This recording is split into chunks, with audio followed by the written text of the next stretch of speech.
Oke Kak Rika, tanggapan ngelihat kasus korupsi 270 triliun sendiri seperti apa Kak Jadi Rika? PT Timah itu adalah mitra Komisi 6 karena berada dalam BUMN, semua BUMN bermitra dengan Komisi 6.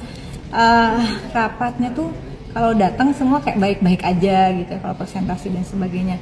Lalu kemudian muncul kasus seperti ini, tapi intinya dengan kasus ini juga bisa jadi langkah awal untuk membenahi kembali PT Timah yang melakukan evaluasi besar-besaran, juga harus ada audit untuk tujuan tertentu ya dari BPK sehingga benar-benar diungkap sedalam-dalamnya apa yang terjadi di dalam PT Timah ini, karena kerugiannya fantastis sekali dan kemungkinan malah bisa lebih, apalagi jika kita perhitungkan juga tentang kerugian ekologinya misalnya seperti itu. Nah, sudah ada 16 orang yang ditetapkan sebagai tersangka, namun itu saya kira tidak cukup menyelesaikan persoalan. Jangan sampai kasus seperti ini, seperti yang terjadi kemarin di Aneka Tambang ya, tentang bagaimana persoalan ada jual beli emas yang fiktif juga, kurang lebih seperti itu, menimbulkan kerugian negara juga, terus adem lagi. Nah, oleh karena itu saya mengapresiasi pimpinan dan anggota Komisi 6 yang pada hari ini Selasa 2 April 2024 pukul 14.39 memutuskan dibentuk panja PT Timah, sehingga ini tidak hanya kita awasi karena lagi rame di media, lalu kalau ada panja itu kita bisa lebih terus menerus ya, meskipun nanti di kejaksaan katakanlah sudah selesai, oleh institusi penegak hukum sudah selesai, kita bisa menambah materi baru, temuan, dan juga bagaimana membuat tata kelola PT Timah ini menjadi lebih baik. Biasanya kami melakukan seperti itu. Yang kedua, terkait jangka pendeknya, tentu secara pribadi saya menyatakan dukungan terhadap Kejaksaan Agung untuk tidak ragu-ragu menindak siapapun. Jangan hanya pihak swasta saja. Saya mengapresiasi sudah ada dari pihak PT Timahnya yang ditetapkan sebagai tersangka. Namun tidak menutup kemungkinan ini bukan hanya urusan relasi antara PT Timah dengan pihak swasta, termasuk perusahaan cangkang fiktif yang sudah diungkap di berbagai media. Kemungkinan indikasinya juga melibatkan oknum-oknum di kementerian dan lembaga lain, karena urusan izin dan sebagainya itu tidak hanya ada di Kementerian BUMN ya, ada juga kementerian dan lembaga lainnya.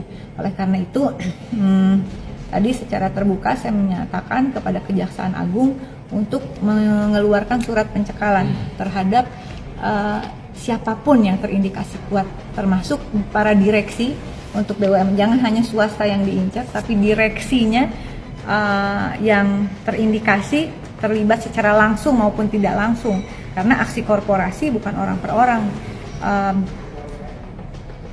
Khususnya lagi adalah direksi-direksi lama yang masih ada di sana ya, itu harus dicekal. Juga siapapun yang terlibat beserta keluarganya dicekal, jangan sampai ngabur ya, karena ini uang nilainya juga tidak kecil begitu. Dan juga kami mendukung untuk ada penelusuran terkait indikasi tindak pidana pencucian uang, termasuk dalam beberapa perusahaan yang mungkin sumber uangnya dari situ, mau itu perusahaan yang bergerak di bidang jual beli perhiasan emas dan sebagainya begitu, tidak menutup kemungkinan. Oleh karena itu tadi saya di awal katakan, pencekalan itu bukan hanya kepada para direksi atau para CEO dari perusahaan swasta, tapi juga pada keluarganya begitu. Melihat hukuman apa yang pantas untuk Harvey sendiri, suami dari Sandra Dewi?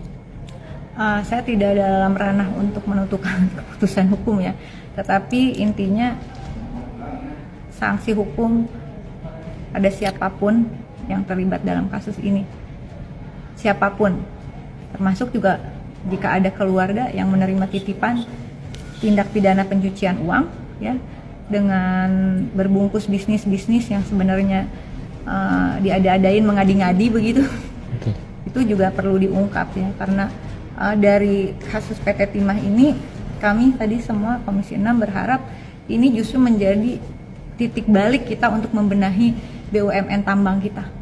Karena sebetulnya kalau usaha tambang negara ini benar-benar bisa dikelola dengan baik, keuntungan sebesar-besarnya untuk rakyat, bukan untuk oknum perorangan atau kelompok, kita bisa sejahtera rame-rame. Ya kan Wir? Segitu duit segitu Wir bisa buat bangun berapa puskesmas, bisa benerin berapa sekolah rusak, bisa benerin berapa jembatan. Tadi temanku ada yang bilang malah setengahnya IKN bisa dibayar pakai duit ini. Ngapain naikin PPN? Ya, jadi ini adalah mudah-mudahan ini menjadi titik balik. Ya, jangan anget-anget tai ayam lah, lagi rame kita ribut semua. Dan kita biasanya seperti juga pada beberapa kasus seperti Pelindo, Jiwasraya dan sebagainya, kasus kita nanti merekomendasi bagaimana solusinya untuk kedepannya gitu. Tapi yang ini dulu lah, tangkap semuanya, nggak ada berkong kali kong lagi. Juga termasuk ordal-ordal yang menjadi backingnya ya. Cukup. Tadi kan melihat tentang perampasan harta koruptor ini seperti apa? Saya dari awal memang menyetujui untuk sita aset semua ya, sita aset semua, karena kalau tidak ada efek jerak nggak bisa. Ini saya udah menyuarakan sebelum saya di DPR loh, semenjak jadi aktivis, karena masalah terbesar dari bangsa ini adalah korupsi yang semakin merajalela begitu, dengan berkedok menggunakan jargon-jargon amanah, akhlak dan sebagainya.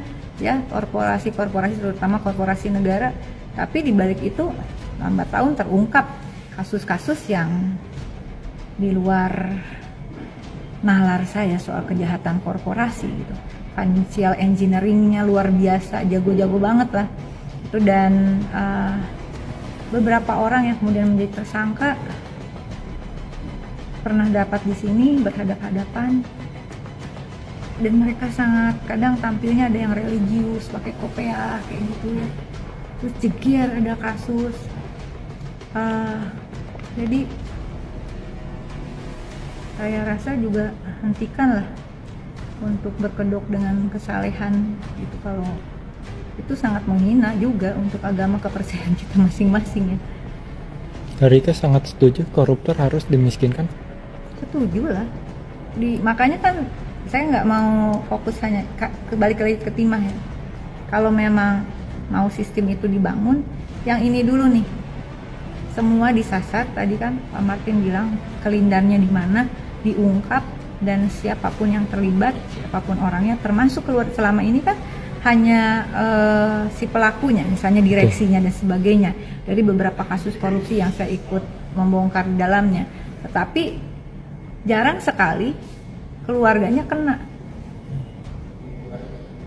Kan nggak mungkin juga keluarganya nggak tahu, misalnya kok tiba-tiba penghasilannya meningkat begitu, kok tiba-tiba ada semacam kehidupan yang di luar logika, bisa memberi uang orang nyawer sebagai jadi raja sawer gitu. Itu kan bukan sesuatu yang tidak tahu atau tidak mau tahu ya, kan harus mulai, katanya mau Indonesia emas. Gimana caranya kalau mau jadi Indonesia emas tapi korupsinya terus-terusan seperti ini? Nanti dianggap ini hal yang wajar, lalu kemudian nanti disorot sisi romantismenya, lalu kemudian masyarakat juga kadang-kadang mengatakan ya semoga sabar gitu ya. Seperti ada kasus polisi yang heboh kemarin yang terjadi pembunuhan ya, saya tidak sebutkan namanya. Lalu komen semoga dikuatkan, semoga menjadi jodoh seterusnya apa. Come on, dia tuh udah banyak memiskinkan berapa juta rakyat gitu. Terus kemudian kita seperti hal-hal seperti itu, di satu sisi meminta disahkan undang-undang tentang perampasan aset, di sisi lain para pelaku ini bahkan sampai terjadi penghilangan nyawa diapresiasi oleh masyarakat gitu. Jadi kita saling kritik lah ya, saling kritik. Tolong kritisi kami, tetapi juga harus sama-sama fair gitu. Tolong backup kami yang berjuang ini. Tolong suarakan dukungan. Ya, karena kadang-kadang eranya media sosial kita malah diserang. Saya sengaja setiap rapat, apalagi kasus seperti ini, saya live karena itu menjadi jejak digital. Bantu proteksi kami. Kami juga punya anak, kami punya keluarga. Kalau bukan publik yang melindungi kami, ya. Oleh karena itu, tolong juga memberikan dukungan dengan baik kepada kita yang benar.